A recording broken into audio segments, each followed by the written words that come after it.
सर्वमंगल मांगल्ये शिवे सर्वार्थ साधिके शरणे त्र्यंबके गौरी नारायणी नमोस्तुते। ओम श्री जगदम्बिकाय नमो नमः। ओम ऐं ह्रीं क्लीं चामुंडाय विच्चे। अब आप सुनिए श्रीमद् देवी भागवत पुराण के द्वितीय स्कंद से आगे की कथा।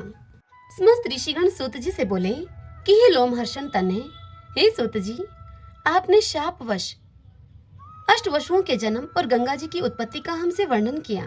ये धर्मज्ञ व्यास जी की सत्यवती नाम की साध्वी माता, जो कि पवित्र गंध वाली थी, वे राजा शंतनु को पत्नी रूप से कैसे प्राप्त हुई, यह हमें विस्तार के साथ आप बतलाइए। महान धर्मनिष्ठ राजा शंतनु ने निषाद पुत्री के साथ विवाह क्यों किया? हे सुवर्त, यह बताकर आप हमारे संदेह का निवारण कीजिए। यह सुनकर सूत जी बोले कि राज ऋषि शंतनु सदा ही आखेट करने में तत्पर रहा करते थे। वे वन में जाकर मृग, महिष तथा रूरू मृगों का वध किया करते थे। राजा शंतनु केवल 4 वर्ष तक भीष्म के साथ उसी प्रकार से सुख से रहे जिस प्रकार भगवान शंकर कार्तिकेय के साथ आनंद पूर्वक रहते थे। एक बार वे महाराज शंतनु वन में बाण छोड़ते हुए बहुत से गैंडों और सूकरों का वध करते हुए किसी समय नदियों में श्रेष्ठ गंगा के किनारे जा पहुंचे। राजा ने वहां पर कहीं से आती हुई उत्तम गंध को सूंघा। तब उस सुगंधी के उद्गम का पता लगाने के लिए वे राजा उस वन में विचरण करने लगे। वे बड़े ही असमंजस में पड़ गए कि यह मनोहर सुगंधी न तो मंदार के पुष्प की है, न ही कस्तूरी के पुष्प की है, न ही मालती की है, और न ही चंपा की है, और न तो केतकी के फूल की ही है। मैंने ऐसी अनुपम सुगंधी का पूर्व में कभी भी अनुभव नहीं किया था। इस दिव्य सुगंधी को लेकर सुंदर वायु बह रही है। मेरी घ्राणे इंद्रियों को मुग्ध कर देने वाली यह वायु कहाँ से आ रही है? इस प्रकार अपने मन में सोचते हुए और विचारते हुए राजा शंतनु गंध के उस लोभ से मोहित सुगंधित वायु का अनुसरण करते हुए उस वन प्रदेश में विचरण करने लगे।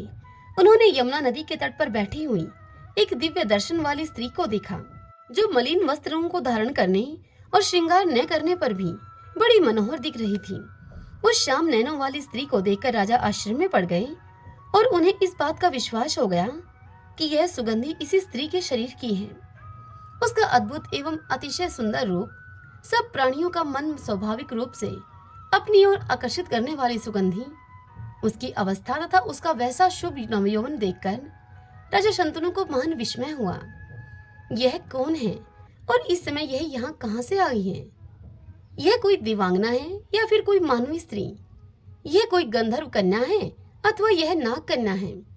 मैं इस सुगंधा कामनी के विषय में कैसे जानकारी प्राप्त करूं? अपने मन में इस प्रकार विचार करके वे राजा जब कुछ निश्चय नहीं कर सके, तब तत्क्षण ही गंगा जी का स्मरण करते हुए वे काम के वशीभूत हो गए और तट पर बैठी हुई उस सुंदरी से उन्होंने पूछा कि हे प्रिय, तुम कौन हो? तुम किसकी पुत्री हो? हे वरोरु, तुम इस निर्जन वन में क्यों बैठी हो? हे सुनैने, क्या तुम अकेली ही हो? तुम विवाहिता हो या कुमारी हो? यह बताओ। हे अराल नेत्री, तुम जैसी मनोरमा स्त्री को देखकर मैं कामातुर हो गया हूँ। हे विप्रे, विस्तार पूर्वक तुम मुझे यह बतलाओ कि तुम कौन हो और क्या करना चाहती हो? महाराज शांतनु के इस प्रकार के यह वचन सुनकर वह सुंदर दांतों वाली तथा कमल के समान नैनों वाली स्त्री मुस्कुराकर उनसे बोली कि हे राजन, आप मुझे निषाद कन्या और अपने पिता की आज्ञा में रहने वाली कन्या समझे। हे नृपेंद्र, मैं अपने धर्म का अनुसरण करती हुई जल में यह नौका चलाती हूँ। हे अर्थपते, पिताजी अभी ही घर गए हैं। आपके सम्मुख यह बातें मैंने सत्य कही हैं। यह कहकर वह निषाद कन्या मौन हो गई। तब काम से पीड़ित महाराज शंतनु ने उससे कहा कि मुझ कुरुवंशी वीर को तुम अपना पति बना लो, जिससे कि तुम्हारा यौवन व्यर्थ न जाए। मेरी कोई दूसरी पत्नी नहीं है, अतः हे मृगनैनी, तुम मेरी धर्म पत्नी बन जाओ। हे विप्रे, मैं सर्वदा के लिए तुम्हारा वशवर्ती दास बन जाऊंगा। मुझे कामदेव पीड़ित कर रहा है। मेरी प्रियतमा मुझे छोड़कर चली गई है। तब से मैंने अपना दूसरा विवाह नहीं किया। हे कांते, मैं इस समय विदुर हूँ। तुम जैसी सर्वांग सुंदरी को देखकर मेरा मन अपने वश में नहीं रह गया है। राजा की अमृत रस के समान मधुर एवं मनोहारी बातों को सुनकर वह दास कन्या सुगंधा सात्विक भाव से युक्त होकर धैर्य को धारण करके राजा से बोली, हे राजन, आपने मुझसे जो कुछ कहा वह यथार्थ है। किंतु आप अच्छी तरह से यह जान लीजिए कि मैं स्वतंत्र नहीं हूँ। मेरे पिताजी ही मुझे दे सकते हैं आपको। अतएव आप उन्हीं से मेरे लिए याचना कीजिए। मैं एक निषाद की कन्या होती हुई भी स्वेच्छाचारिणी नहीं हूँ। मैं सदा ही पिता के वश में रहती हुई सब काम करती हूँ।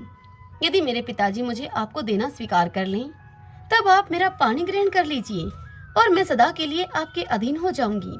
हे राजन, परस्पर आसक्त होने पर भी कुल की मर्यादा तथा परंपरा के अनुसार धैर्य को धारण करना चाहिए।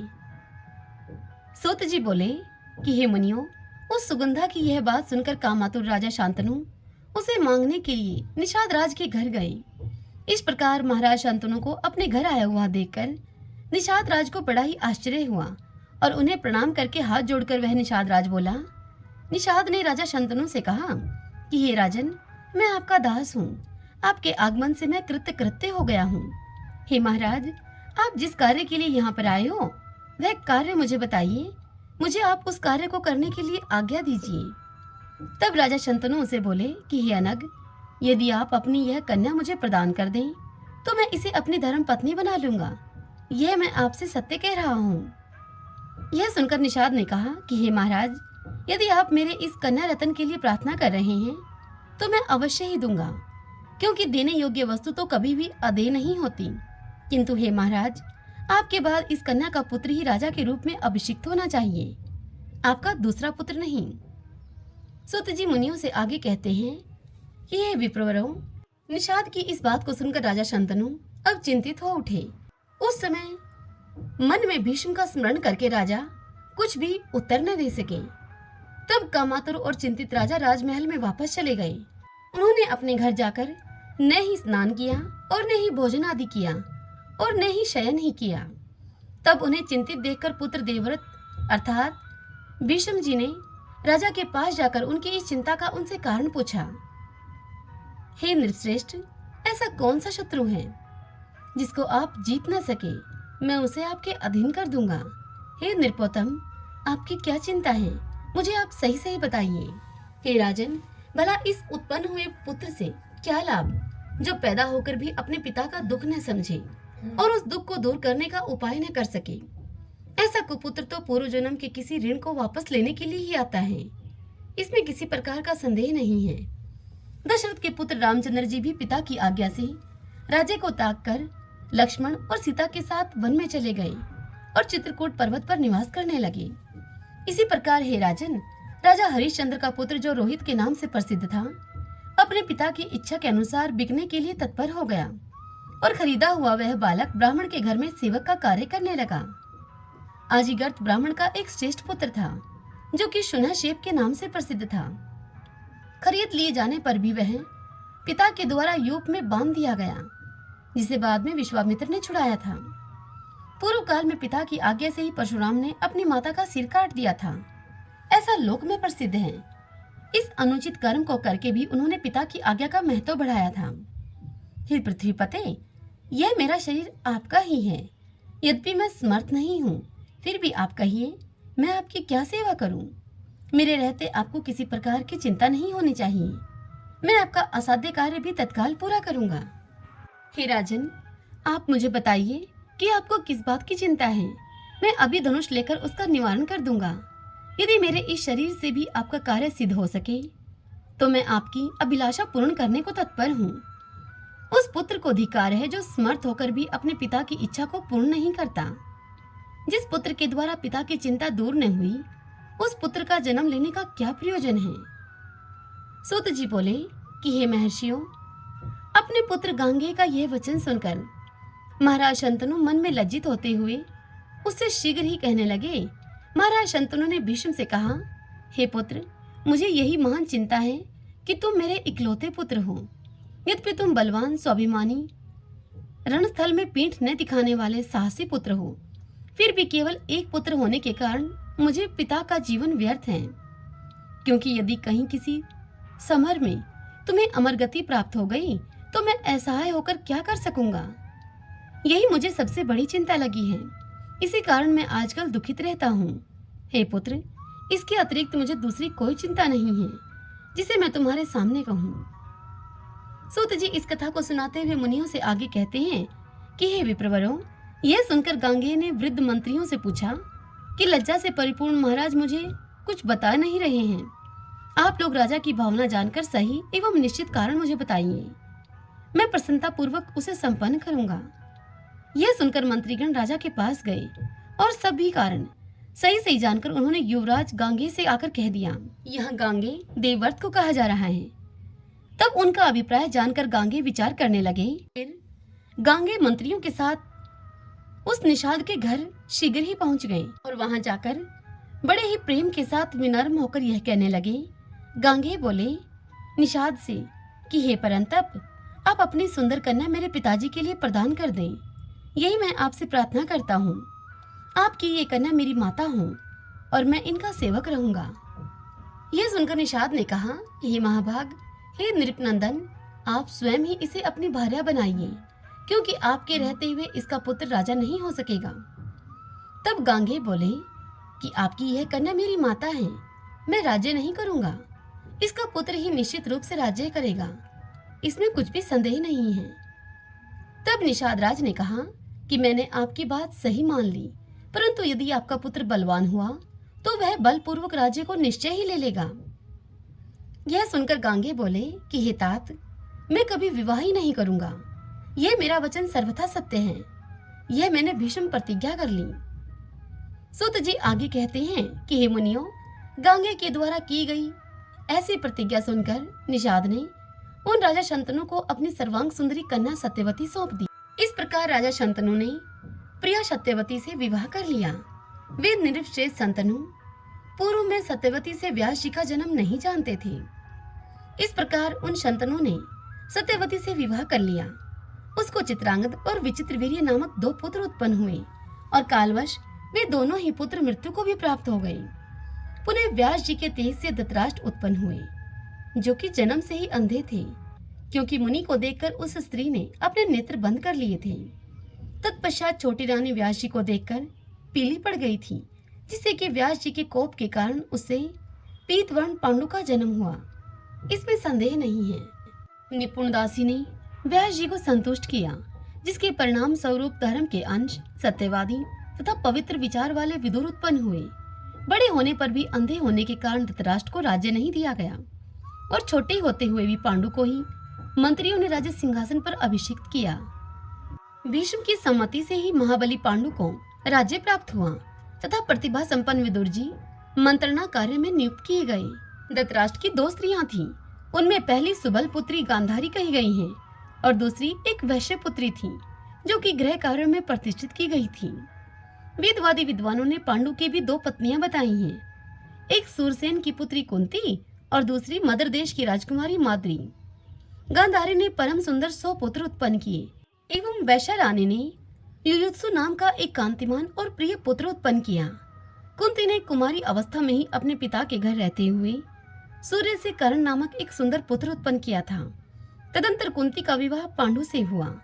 सूत जी से इतनी कथा सुनकर ऋषिगण उनसे बोले, हे मुनिवर सूत जी, आप यह कैसी आश्चर्यजनक बात हमें बता रहे हैं। पहले पुत्र उत्पन्न हुआ और बाद में पांडु के साथ कुंती का विवाह हुआ। सूर्य के द्वारा कन्या कुंती से कर्ण की उत्पत्ति कैसे हुई? वह कुंती पुत्र उत्पन्न करने के बाद भी पुनः कन्या कैसे रह गई, जो पांडु के साथ उसका बाद में फिर विवाह हो गया? यह आप विस्तार पूर्वक हमें बताइए। तब सूत जी बोले कि हे द्विजगण, सूरसेन की वह पुत्री कुंती जब शिशु थी, तभी राजा कुंती भोज ने उस सुंदर कन्या को मांग लिया था। उन्होंने उस चारुहासिनी कन्या को अपनी पुत्री बनाकर रखा और उसे अग्निहोत्र के काम में नियुक्त कर दिया। एक बार महर्षि दुर्वासा वहां पर आ पहुंचे और चातुर्मास के लिए वे वहीं पर रहने लगे। कुंती ने उनकी बड़ी सेवा की, जिससे कि मुनिवर बड़े संतुष्ट हुए और उन मुनिवर ने कुंती को एक ऐसे मंत्र का उपदेश दिया जिसके प्रयोग से आवाहित किए गए देवता स्वयं उपस्थित होंगे और उसकी अभिलाषा को पूर्ण करेंगे। दुर्वासा मुनि के वहां से चले जाने पर अपने गृह में बैठी हुई कुंती उस मंत्र की परीक्षा करने के लिए मन में सोचने लगी कि मैं किस देवता का ध्यान करूं। उसने पूर्व दिशा में उदित होते हुए सूर्य को देखा और उस मंत्र का उच्चारण करके उसने सूर्य का आह्वान किया। तब सूर्य अपने मंडल से अत्यंत ही सुंदर मनुष्य का रूप धारण करके आकाश से कुंती के पास उस भवन में उतर आए। सूर्यदेव को आते हुए देखकर कुंती बड़ी ही आश्चर्यचकित हो गई। वह सुंदरी कांपती हुई तत्काल ही रजोधर्म को प्राप्त हो गई।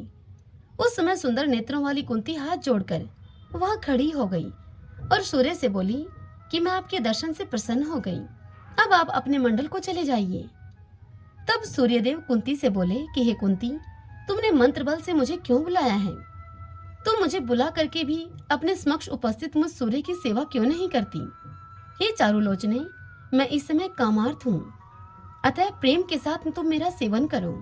मंत्र के द्वारा अधीनता को प्राप्त मुझको तुम व्यवहार करने के लिए ले चलो। यह सुनकर कुंती बोली कि हे धर्माज्ञ, मैं अभी कन्या हूँ। हे सर्वसाक्षिण, मैं आपको प्रणाम करती हूँ। हे सुवर्त, आप मेरे प्रति अनुचित बातें न कहें, क्योंकि मैं कुलीन कन्या हूँ। यह सुनकर सूर्यदेव बोले कि यदि मैं इस समय व्यर्थ लौट जाता हूँ तो मेरे लिए बड़ी लज्जा की बात होगी और मैं सभी देवताओं में निंदा का पात्र बनूंगा, इसमें संशय नहीं है। हे कुंती, यदि तुम मेरे साथ रमण नहीं करोगी तो मैं तुम्हें तथा उस मुनि को श्राप दे दूंगा जिसने तुम्हें वह मंत्र बताया है। हे सुंदरी, तुम्हारा कन्या धर्म स्थिर रहेगा, इस रहस्य को लोग नहीं जान सकेंगे, तथा हे वरानने, मेरे समान ही तेजस्वी पुत्र तुमको प्राप्त होगा। हे श्रेष्ठ मुनियों, कुंती से यह कहकर सूर्यदेव अपने और आसक्त मन वाली एवं लज्जाशील उस कुंती से संसर्ग करके तथा उसे मनोवांछित वरदान देकर वहां से चले गए।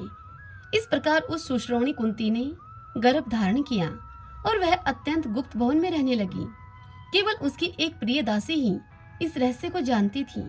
कुंती के माता पिता भी इसे नहीं जानते थे। यथा समय उसी गुप्त भवन में कुंती को एक अत्यंत सुंदर पुत्र उत्पन्न हुआ, जो कि सुंदर कवच तथा 2 कुंडलों से युक्त था और दूसरे सूर्य तथा कुमार कार्तिकेय के समान प्रतीत हो रहा था। धात्री ने उसे अपने हाथ में उठाकर लज्जा युक्त कुंती से कहा कि हे सुंदरी, तुम्हारे साथ अतः तुम अब किस बात की चिंता कर रही हो? तत्पश्चात काष्ठ मंजूषा में पुत्र को छोड़ती हुई कुंती कहने लगी कि हे पुत्र, मैं क्या करूं? मैं अत्यंत दुखी हूँ, जो कि तुझ प्राण प्रिय का त्याग कर रही हूँ। मैं अभागिन तुझ सर्व लक्षण संपन्न का परित्याग कर दे रही हूँ। सगुणा निर्गुणा तथा सबकी स्वामिनी वे भगवती अंबिका तुम्हारी रक्षा करें। वे जगजननी काम प्रदा कात्यायनी तुम्हें दग्धपान कराएं। हे पुत्र, तुम साक्षात सूर्य नारायण के पुत्र हो और मेरे प्राण प्रिय हो। ऐसे तुमको इस निर्जन वन में एक दुष्ट तथा उल्टा स्त्री की भांति छोड़कर मैं कब तुम्हारा अति सुंदर मुख कमल फिर देख पाऊंगी? हे पुत्र, ऐसा प्रतीत होता है कि मैंने पूर्व जन्म में भी तीनों लोकों की जननी भगवती की आराधना नहीं की थी तथा भगवती शिवा के सुखदायक चरण कमल का भी मैंने कभी ध्यान नहीं किया था। इसी कारण से मैं सदा ही अभागिनी हूँ। हे प्रिय, मैं तुम्हें इस वन में त्याग कर जानबूझकर स्वयं किए गए इस पाप का स्मरण करती हुई संताप सहूंगी। सूत जी इस कथा को सुनाते हुए मुनियों से आगे कहते हैं कि हे विप्रवरों, इस प्रकार कहकर कुंती ने काष्ठ मंजूषा में रखे हुए उस पुत्र को लोगों की दृष्टि से बचाते हुए भयभीत भाव से धात्री के हाथ में दे दिया। तत्पश्चात स्नान करके भयभीत वह कुंती अपने पिता के घर में रहने लगी। जल में बहती हुई वह मंजूषा अधिरथ नामक सूत को प्राप्त हुई। उस सूत की भार्या राधा थी। उसने बच्चे को मांग लिया। इस प्रकार सूत के घर में पलकर वह कर्ण बलवान तथा वीर हो गया। उसके बाद स्वयंवर में कुंती का विवाह पांडु के साथ हुआ। उनकी दूसरी पत्नी मद्र देश के राजा की सुलक्षणा कन्या माद्री थी। एक बार वन में आखेट करने में तत्पर महाबली पांडु ने मृग समझकर रमण करते हुए एक मुनि पर प्रहार कर दिया। तब उस कुपित मुनि ने पांडु को श्राप दे दिया कि यदि तुम स्त्री के साथ संसर्ग करोगे तो तुम्हारी तत्काल ही मृत्यु निश्चित है। मुनि के इस प्रकार यह श्राप दे देने पर पांडु अब शोकाकुल हो गए। फिर राज्य को त्याग कर अत्यंत ही दुखित होकर वन में रहने लगे। हे मुनिवरों, उनकी दोनों पत्नियां माद्री और कुंती भी सत्य धर्म का आश्रय लेकर उनकी सेवा करने के लिए उनके साथ ही वन में चली गई। राजा पांडु गंगा जी के तट पर मुनियों के आश्रम में रहने लगे और धर्म शास्त्रों का श्रवण करते हुए कठिन तपस्या करने लगे। किसी समय कथा प्रसंग में सम्यक प्रकार से पूछने पर किसी मुनि के द्वारा कहा गया यह धार्मिक वचन राजा ने भी सुना। हे परंतप, अपुत्र की गति नहीं होती, वह स्वर्ग जाने का अधिकारी नहीं होता। अतएव जिस किसी भी उपाय से पुत्र अवश्य उत्पन्न करना चाहिए। अंशज, पुत्री का पुत्र, क्षेत्रज्ञ, गोलक, कुंड, सहोड, कानिन, क्रीत, वन में प्राप्त, पालन करने में असमर्थ, किसी का दिया हुआ, इतने प्रकार के पुत्र पिता की संपत्ति के उत्तराधिकारी कहे गए हैं।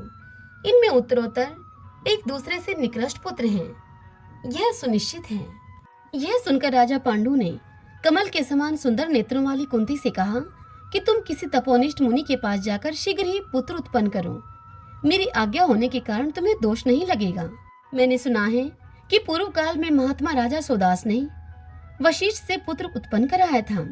अपने पति पांडु की इस बात को सुनकर कुंती उनसे यह वचन बोली। कुंती ने पांडु से कहा कि सभी कामनाएं पूर्ण करने वाला एक मंत्र मेरे पास है। हे प्रभु, पूर्व काल में महर्षि दुर्वासा ने सिद्धि प्रदान करने वाला वह मंत्र मुझे प्रदान किया था। हे राजन, मैं इस मंत्र के द्वारा जिस देवता का आह्वान करूंगी वह निमंत्रित होकर निश्चय ही मेरे पास आ जाएगा। पति की आज्ञा से वहां कुंती ने देवताओं में श्रेष्ठ धर्मराज का स्मरण करके उनके संयोग से सर्वप्रथम युधिष्ठिर को पुत्र के रूप में उत्पन्न किया। तत्पश्चात उसने वायु के द्वारा भीम को उत्पन्न किया और इंद्र के द्वारा अर्जुन को उत्पन्न किया। इस प्रकार एक एक वर्ष के अंतराल में कुंती के 3 महाबली पुत्र उत्पन्न हुए। इसके बाद माद्री ने भी अपने पति पांडु से कहा कि हे श्रेष्ठ, मुझे भी पुत्र प्रदान कीजिए। हे महाराज, मैं क्या करूं? हे प्रभु, मेरा दुख आप दूर कीजिए। तब पति पांडु के प्रार्थना करने पर दयालु कुंती ने वह मंत्र माद्री को बता दिया। सुंदरी माद्री ने भी एक पुत्र की प्राप्ति के लिए पति से अनुमति पाकर अश्विनी कुमारों का स्मरण करके नकुल और सहदेव नामक 2 पुत्र उत्पन्न किए। हे मुनिवरों, इस प्रकार वे 5 पांडव देवताओं के पुत्र थे। वे क्षेत्रज पुत्र के रूप में उस वन में क्रमशः एक एक वर्ष के अंतराल से उत्पन्न हुए। एक बार राजा पांडु ने माद्री को निर्जन आश्रम में देखकर अपनी मृत्यु निकट आई होने के कारण अत्यंत कामातुर होकर पकड़ लिया। माद्री के द्वारा नहीं नहीं ऐसा कहकर बार बार निषेध करने पर भी पांडु ने बलपूर्वक अपनी उस प्रिया का आलिंगन कर लिया और वे दैववश श्राप के कारण पृथ्वी पर गिर पड़े। जैसे वृक्ष पर चढ़ी हुई लता वृक्ष के कट जाने पर गिर पड़ती है, ठीक वैसे ही वह रानी माद्री भी बहुत रुदन करती हुई गिर पड़ी। उस समय कोलाहल सुनकर रोती हुई कुंती, सभी बालक और महाभाग मुनिगण भी वहां पर आ पहुंचे। इस प्रकार जब पांडु मर गए तब सभी व्रतधारी मुनियों ने गंगा के तट पर चिता लगाकर उनका दाह संस्कार कर दिया। तत्पश्चात अपने दोनों पुत्र कुंती को सौंपकर सती धर्म का पालन करते हुए वह माद्री सती की कामना से उनके साथ ही सती हो गई, अर्थात पांडु के साथ सती हो गई। वहां के निवासी मुनिगण जलांजलि देकर 5 पुत्रों के सहित कुंती को हस्तिनापुर ले आए। धृतराष्ट्र की नगरी हस्तिनापुर में कुंती के आने का समाचार पाकर भीष्म, विदुर आदि सभी लोग वहां पर आ पहुंचे। सभी लोगों ने कुंती से पूछा कि हे सुमुखी, ये किसके पुत्र हैं? तब कुंती अत्यंत दुखी होकर पांडु की श्रापजन्य मृत्यु का उल्लेख करके बोली, कुरुवंश में उत्पन्न हुए ये सब बालक देवताओं के पुत्र हैं। उन्हें विश्वास दिलाने के लिए कुंती ने उस समय सभी देवताओं का आह्वान भी किया। तब उन देवताओं ने आकाश में प्रकट होकर कहा कि ये 5 निसंदेह हम लोगों के पुत्र हैं। भीष्म ने देवताओं के वचन का अनुमोदन किया और कुंती के 5 पुत्रों का स्वागत किया। तत्पश्चात उन पुत्रों तथा वधू कुंती को साथ लेकर भीष्म आदि सभी लोग हस्तिनापुर चले गए और प्रसन्नचित्त होकर प्रतन पूर्वक उनका पालन पोषण करने लगे। इस प्रकार पांडव उत्पन्न हुए और भीष्म ने उनका परिपालन किया। ओम नमः चंडिकाय। भगतजनों, आज की यह कथा बस यहीं तक। इससे आगे की कथा सुनने के लिए आप कल तक का इंतजार कीजिए। कल की कथा में हम रसपान करेंगे धृतराष्ट्र का युधिष्ठिर से दुर्योधन के पिंडदान हेतु धन मांगना, भीमसेन का प्रतिरोध करना, धृतराष्ट्र, गांधारी, कुंती, विदुर और संजय का वन के लिए प्रस्थान करना, वनवासी धृतराष्ट्र तथा माता कुंती से मिलने के लिए युधिष्ठिर का भाइयों के साथ वन गमन करना, विदुर का महाप्रयाण, धृतराष्ट्र के सहित पांडवों का व्यास जी के आश्रम पर जाना, देवी की कृपा से व्यास जी के द्वारा महाभारत युद्ध में मरे हुए कौरवों और पांडवों के परिजनों को बुला देना। कल हम इस कथा का श्रवण करेंगे। आज की यह कथा आप सबको कैसी लगी? वीडियो को लाइक करके और कमेंट बॉक्स में जय माता दी लिखकर आप मुझे अवश्य बताएं। जय माता दी।